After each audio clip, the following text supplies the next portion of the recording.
خب بینندگان و شنوندگان عزیز رادیو آزادی، همصحبت سالینه ما هستند بانوی سراپا هنر و نفری که با سرودهای ملی و با سرودهایی که به مردم بیشتر پسند است محبوبیت پیدا کردند، گل‌حسن بانو پولاتووا. خب شما رو اولا با سال نو میلادی تبریک و تهنیت میگیم، ولی خیلی میدونیم سال گذشته نه فقط به دیگر ساحه به ساحه هنر نیست، یکی از سالی که بگیم دشوار هم بود. میخواستیم اول پرسیم که همین سال برای شما چی سالی بود و چی تاثیر داشت به زندگی شخصی و به هنرتان؟ خودتان گفتید که به همه معلوم است که سال 2020 بسیار یک سالی که فراموش نشونده شد. الها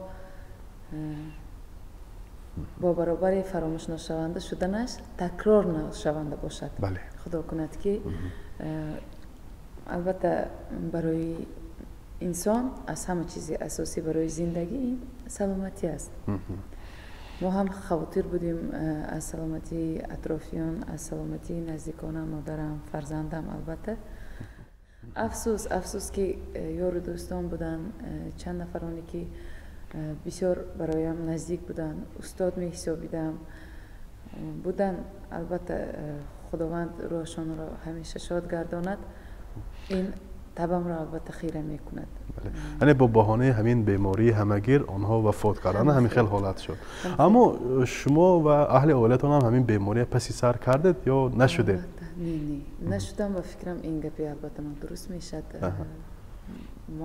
خودی من هم مادرم کمتر وزن‌تر گذراندن.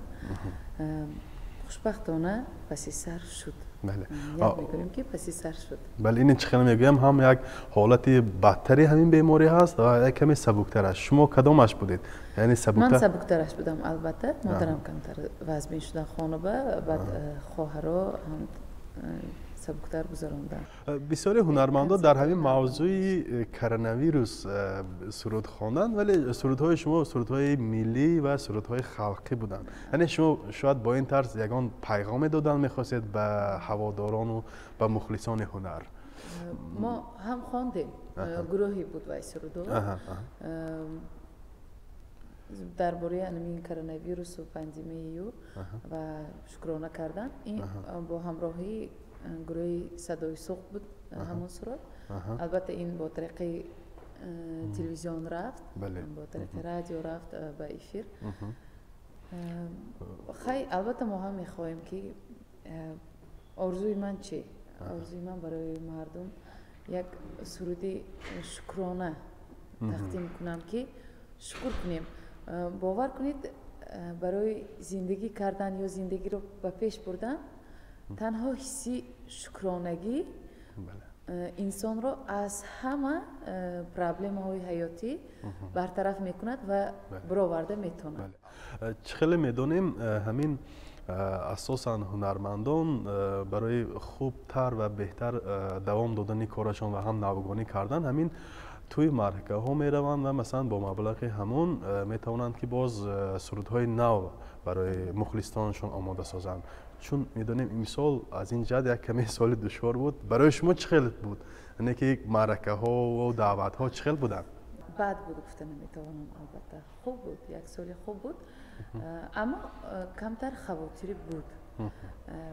همه چیز به سلامتی و به خاطر جمعی میزیبد. البته از حساب همین چیز کمتر دشواری بود، اما الها همیشه در خاندانی هر یک مردم عزیز ما توی باشد، خرسندی باشد، آرزوی صنعتکار. البته فقط نه من پرستانی هستم که یعنی که دعوت ها کم بود یا بیشتر؟ نظر به دیگر سالها البته کمتر بود، اما بد بود گفته نمیتوانم. و همین چیز رو گفتم میخواستم که در این حیات یک